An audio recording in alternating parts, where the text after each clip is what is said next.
Welcome, everyone, to End of Life Conversations, where we gather midweek to discuss current affairs in our world and how death and dying, grief is part of our landscape. So I am the Reverend Mother Ana Luisa Armendariz, and here we are once again. Yeah. I'm Reverend Wakil David Matthews, and I'm really glad to have you here with us again.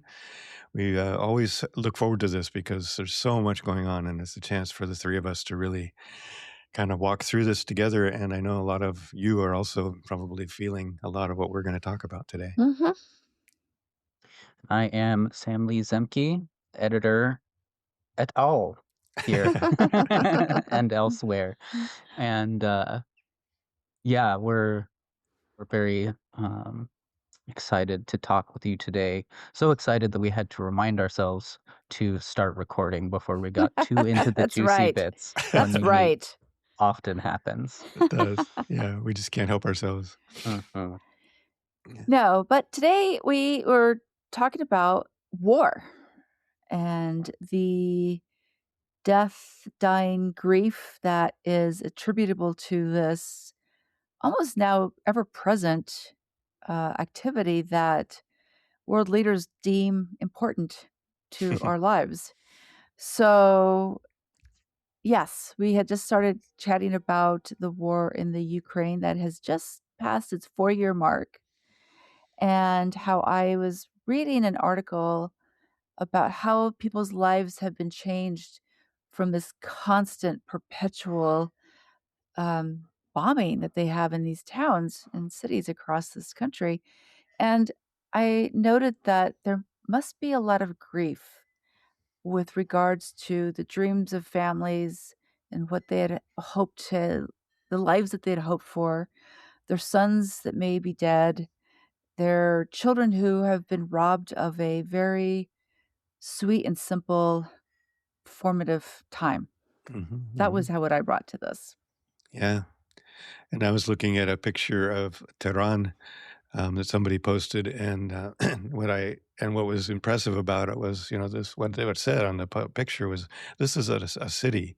This is a city full of families and people going to work and people, shining shoes and riding Mhm. bicycles, and it's just a city like your city probably, and Mhm. it's not the enemy, and it's not a place, and we're now ramping up to start bombing it, and it's not something I hate. I hate it. I hate it to be in my name that that our government is thinking that's okay. It's just another place we can destroy because we disagree with whatever. It's not the way to deal with disagreements, and we've had Mhm. so many opportunities to change our ways, and throughout time, we just don't seem to be able to figure it out.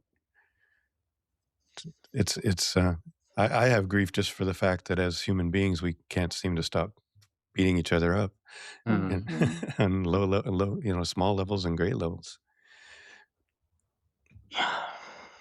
I know it's my turn, but it's so hard to follow those.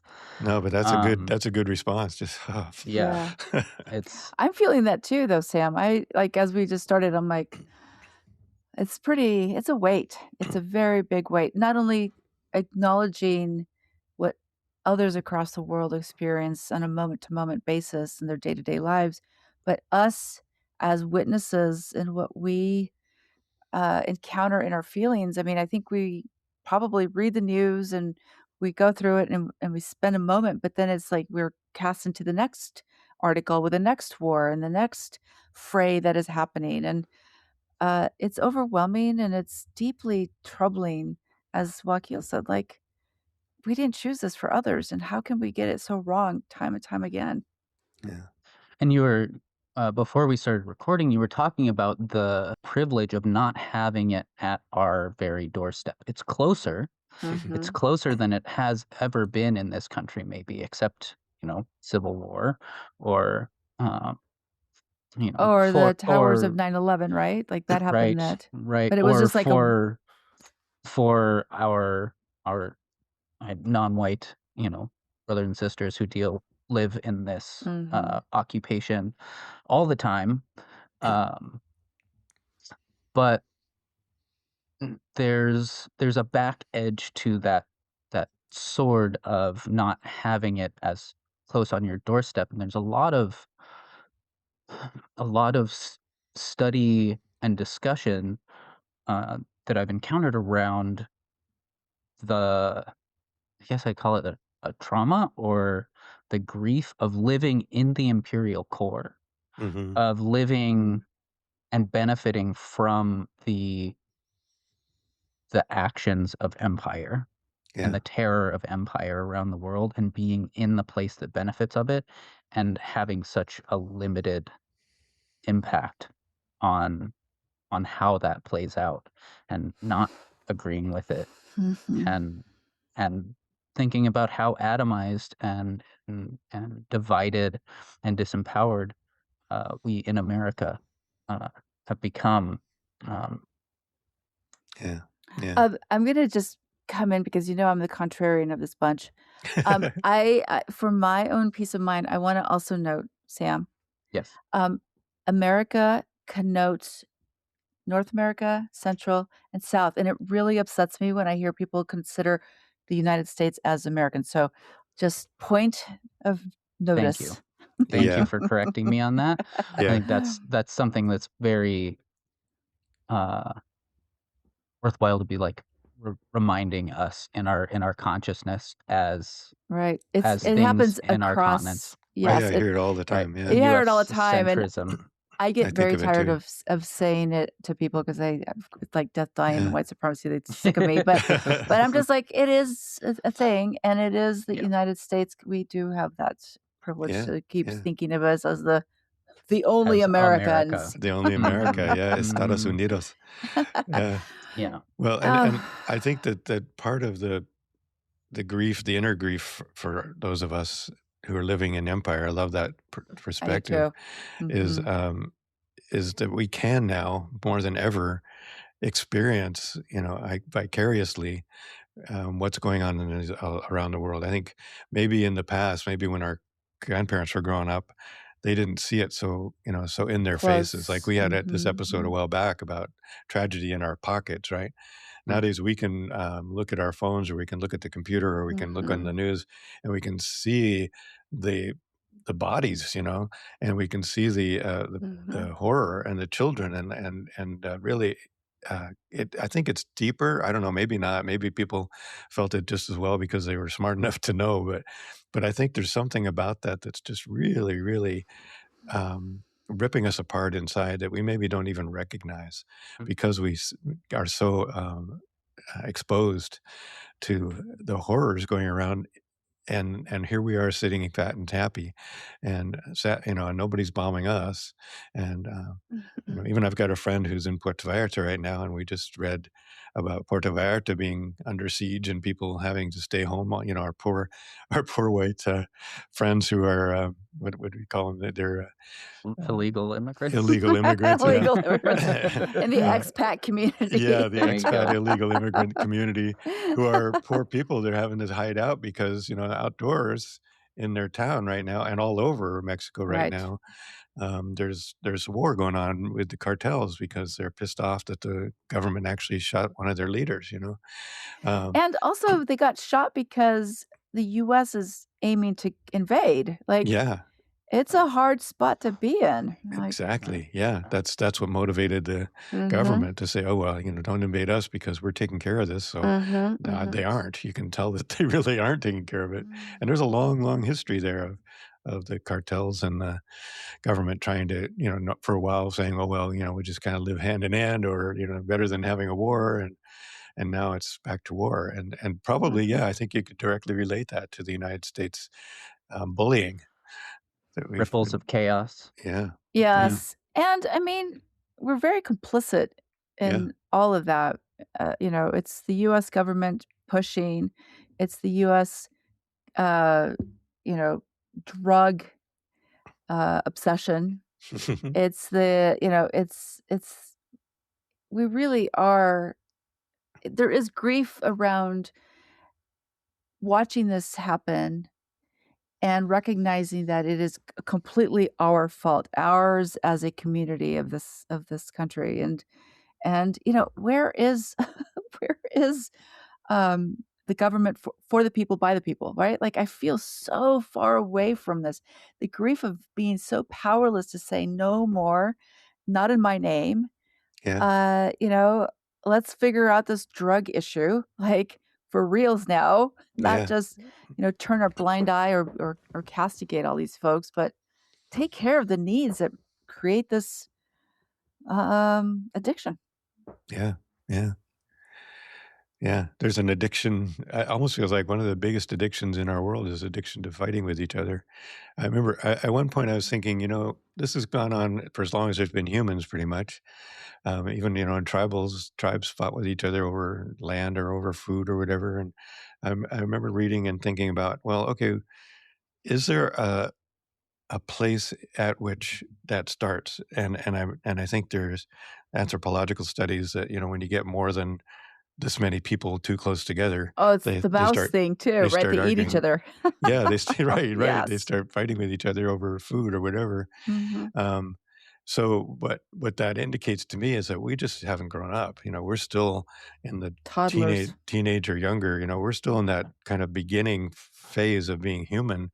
That wouldn't it be Mhm. lovely if we could actually graduate and become that next level of human that doesn't have to do that, that knows better, and it spends all of our time finding a way to do something different For and others, do it yeah. differently. And there's certainly people working on that, and there's certain people with that mindset.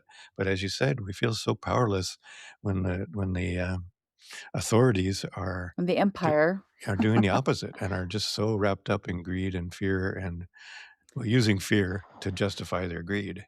Right. It's the scarcity piece. Hmm. It's What Yeah. water. Everything's scarce. It's scarce. And I saw that firsthand this weekend. I was a little shocked by this, but I won't go into the gory details, but it truly is about wanting whatever I have to stay within my group. I Hmm. don't want to share at all, even if it's another disenfranchised group. I don't want to share. Yeah. It is and I think you're right, Wakil. I think it is a very intrinsic human condition. It's like our genetic mess up. It's like we keep wanting to hoard things for ourselves. Yeah. Out of fear, I think. Yeah. Fear, potentially. So, with a background in anthropology, there are theories about um, where the proliferation of conflict in this way came from, and one of the predominant theories that I learned about, just to sort of aside, and dovetail into some of the other things we've been talking about, is that the current mode when a lot of conflicts shifted from like small tribal um, uh, conflicts into larger scale like raiding and that scarcity mindset was about 13,000 years ago in the last major climatic shift. And it Mm. Mhm. came with a sense of climate grief and grief at abandonment by the spiritual forms, by the Mm. current deities of the time, Interesting. and the Hmm. sense, as I understand it, that okay, if the gods can steal from us, if the gods are fickle in that way, then why not be fickle ourselves? Mhm. And so then it shifts Right. your perspective of your neighboring community as the climate shifts and your pasture land dries up and dies, Mhm. Mhm. or your um, food forests die or shift or move, and you're being forced to move, and you're encroaching on other people. Yeah. Immigration issues Yeah. 13,000 years ago of Mhm. people bumping into each other and going increasingly, okay, you're not like me, you're Yeah. not my in group, and so I can take from you, and this is Mhm. justified on a larger cosmic scale, Yeah. and that balloons and shifts into like imperial Right. mass Yeah. Yeah. I I mean, think modes. Yeah, it's interesting too, because didn't that happen in Exodus? In the Old Exactly. Testament? I was like, Yeah. the plagues and everything, of course, that's like a thing, Mhm. and then all of a sudden, slaves and it was all there. It's all Yeah, there. yeah. That's the template for a continual like human activity that's the same over and over again. Mhm. Yeah. And I think it's true too that, almost every one of those conflicts comes with the gods are on our side. That, God would want us to take your land because we are obviously the right tribe, and your Mm. tribe's, obviously Yeah. the corrupt tribe. I mean, yeah, Uh, you're right. All the way back in Exodus in the Jewish Bible, there's the many Torah, yeah. stories of one Yeah. tribe over another, and That's the tribe right. next door is obviously the corrupt and or evil tribe, and our tribe is the one with the connection to the one God, and so therefore, you know, let's knock down their walls, Mhm, mhm. Yeah, it's so true, and even, we like to think that the indigenous people, um, are immune to that or didn't do that too, but in the Northwest where I live, there was consistent and constant battles going on, and it wasn't so much over, resources. This was a rich, rich place. It was sort of it was like, Something to do. well, no, who's the best? Who's Oh, the top yeah, warriors, And they would take slaves, they weren't yeah. chattel slaves like we had, and they were part of the community. They Mhm. started at the lowest rung of the community and eventually worked their way up. In fact, Chief Seattle was the daughter of a slave, and so I mean, son of a slave, and so so it's like cultural. It's everywhere, and I do think it's often the case that it's based on this fear that you or your children won't have enough, right? And that Mhm. somehow the only way to fix that is to justify yourself with your Hoarding, yeah, your fighting. best, your being the best, and everybody else not being worthy, and Hmm. therefore they're the enemy. And that's the oldest story in the world for armies. That's how you create an army, is you tell them Right. everybody else is evil. You create that sense of evil, and armies fall apart when they can't do that. you know. And to contrast and take on um, what did The you call it, Ana contrarian. Luisa? The contrarian, to keep us from becoming overly pessimistic.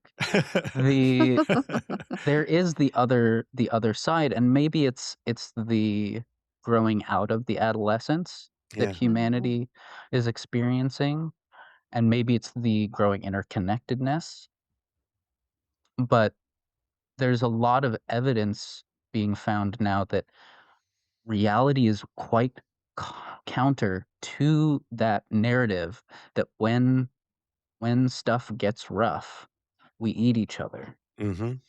And maybe it has to do with time frame, and if it's a sustained period of lack or Mhm. scarcity.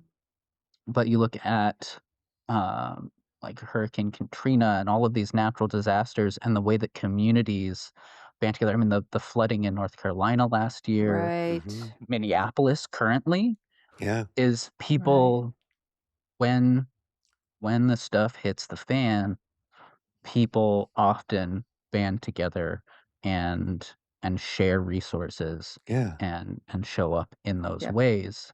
And there's a lot of us, I think, working really hard to stay in that Right. place right now, even as the conflict and the stress ramps up. Yep.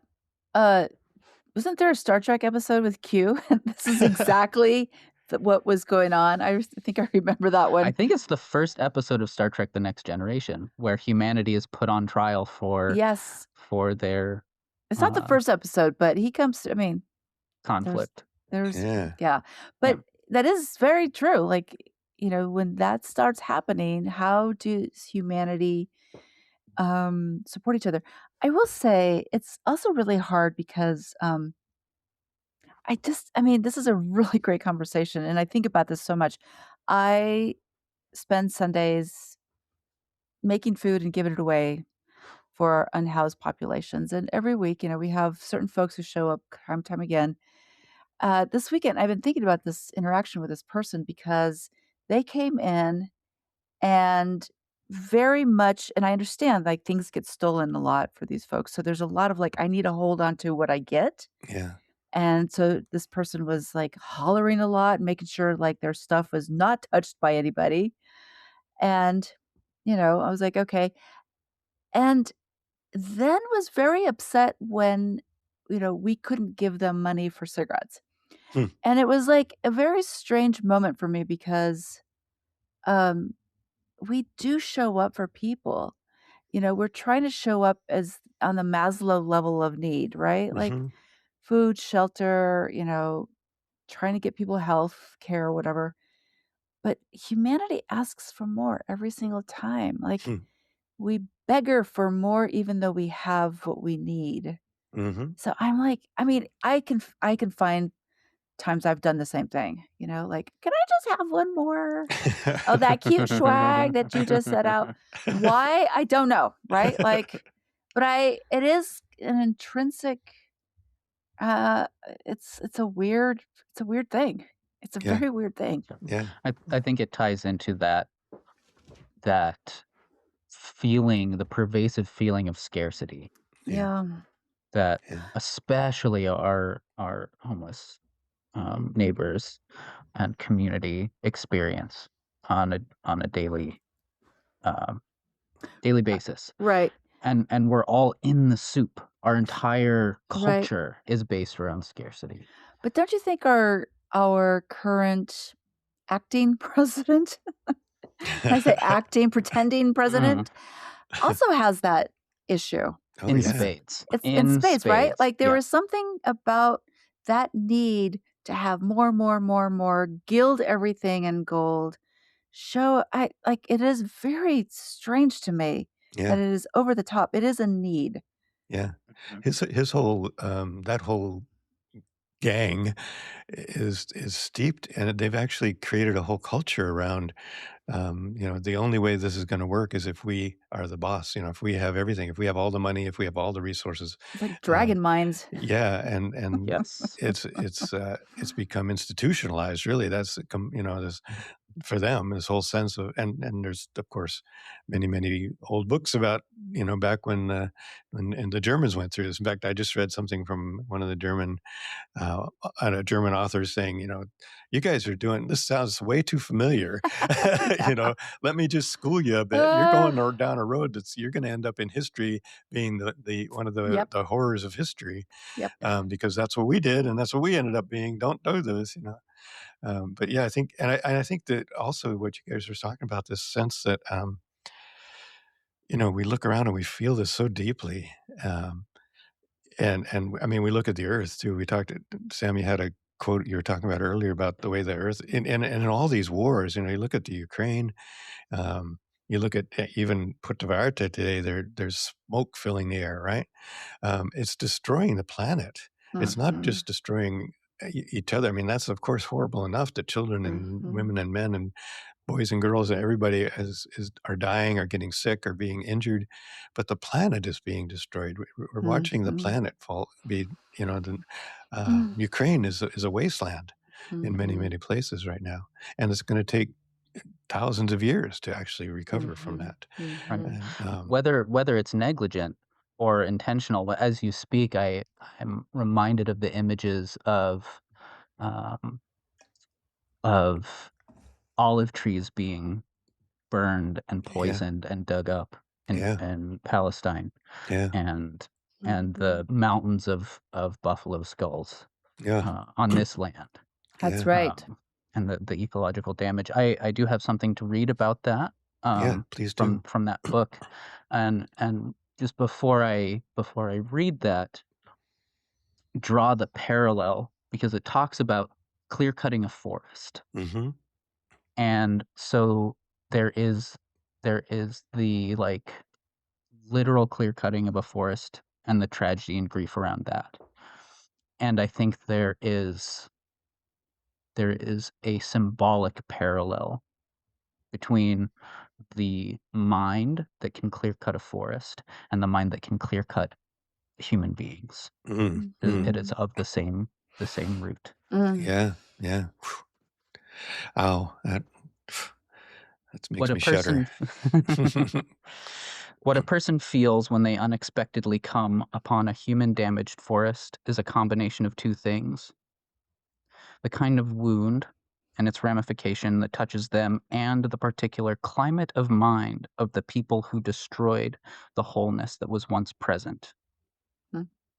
Those who clear-cut a forest are able to do so in the way they do because they live within a particular climate of mind, one that has dissociated itself from the livingness of the world. And yes, there are other ways to harvest trees, ways that do not possess or come from a pathological climate of mind. Wow. Tell us the author in the book. That is Earth Grief by Stephen Herod Buhner. I think I just got that book. Didn't I send you a picture that I got that book too? Yeah, I that's did an buy I it. don't know incredible about book. that one. It is a Yeah, Good fascinating book. book. I read from this one, I think, in one of our previous Yes. yeah. Comes around. episodes. So I know that we're probably getting close to time, but I think I'd like to offer our listeners not necessarily a panacea, but this is grief work. This Yeah, is death and dying. How do we hold ourselves in this time when things are we're in the soup, as yeah, Sam yeah, likes to say. We're deep in that soup. So what do we do? yeah. Good point. Good point. Yeah. Well, and my answer, or my practice is a lot of breath work, a lot of experiencing the spring coming. I think spring in the northern hemisphere right now is one of the things that reminds us of the intrinsic hope that things do return, Mhm. and that there are flowers, um, even in the midst of destruction and disappearance of those things. And that's not to by any means diminish the suffering and the pain, or by any means not feel that. I think the other thing that is really a part of our responsibility is to hold that pain, and to Mhm. feel it, to really feel it and know it, because that's the only way we are going to grow up, is if we can actually feel Mhm. it and know that we have to do something different. Mhm. So holding that in balance with hope, and knowledge, like Sam was saying earlier, that there are a lot of people thinking about ways to do this differently, and we know ways to do this Mhm. differently, and so we keep lifting that up in our own communities, and doing whatever we can in our place, in our world, like Ana Luisa, feeding people, all the different things that we can do. Do what you can in your own world, breathe it through, let it Yeah. go, and then don't ignore it either. So, Yeah. and community, gather your communities, because that's how we're going to get through this, and that's how we're going to come out the other end. That is a really great foundational piece for people who are trying to figure out how to get through this time. I think that I'm a little nuttier sometimes when I'm really desperate. I do breathe, I take long walks, and I reach out and make sure people are doing all right. And then I start daydreaming. Hmm. And I'm still picking around the quantum physics fringe world, and recognizing that we don't know so much about the human potential. I think we are aware that we have not grown up yet. We're still toddlers grabbing those toys and trying to hold it for ourselves. And, I do practice like daydreaming, like active daydreaming, and seeing communities alight with love and joy and peace. It's not this like Nirvana, Shangri-La kind of like we're going to head this direction. It's like little by little, like, we've always talked about the mycelium connections between all of the rooted, kin and kith of the world. And I think that there is something to be said for this. Like, if we can keep just putting that vision forward of what we are looking towards, Yes. I think that is a part of my personal work. Yeah. And those become prayers, and those become conversations I have with the elements. And like, this is what I think would be beneficial for all of us. And So that's kind of my gift to the listeners. If you're a little bit on the weird side. Well, and dream that with your communities too. Share that. That's Yeah. what I was Thank you. gonna say. Yeah. Go ahead, Sam. That those prayers, those imaginings, intentional imaginings. There's a whole world to talk about the imaginal, and I'm not going to go down that road. We'll go out there sometime soon. Someday. Another time. But let that guide your actions toward other people. That's right. And to not, I struggle with the adolescence of mind, maybe. I don't want to denigrate it because I think sometimes there is a great need for the fire of a passionate heart to act in response to the injustices in the world. Absolutely, yeah. But when I get a little out there and desperate, I get real hot about it. And so I don't want to necessarily recommend those things for a myriad of reasons. Right. But as we were talking about, this is a pattern. This is a rhythmic pattern that has happened throughout human history. Yeah. And there's a wealth of resources of how people have met these moments in the past. Yeah. And whether it is a literal reading connection, learning from those past movements, from those past teachers who have met moments like this, and synthesizing what they've done for the present moment and for your present skills, or a more out there, less literal, like prayerful connection of like ancestors who have worked in these times, lift me up, keep me going, inspire my thoughts, inspire my imaginations and my moves. That's right. Know that there are generations and millions of people backing you up. That's right. In this way. Yeah, so true. Thank you. Whew. You guys are awesome. I really enjoy this. Thank you, everybody, for watching us. Yes. Yeah. Any final words? Keep listening. Recognize death and dying in your world, and don't be afraid to just sit with it for a minute or two. Yeah. And this too shall pass. And this too shall pass. And find your people. Find your people. So we really appreciate you all for joining us, and look forward to seeing you again next week when we do this fun thing again. Also, our pre-recorded episodes are continuing. We usually post them on Saturday now. So please look for those. We have some special ones coming up. So we thank you again for joining us, and we would love to hear from you. Please let us know anything you'd like to talk about or get together with us, or any ideas you have or anything you'd like to share. And like and subscribe, tell all your friends, and we'll see you again. Yep. Adios. Adios. Conversations about the end of life.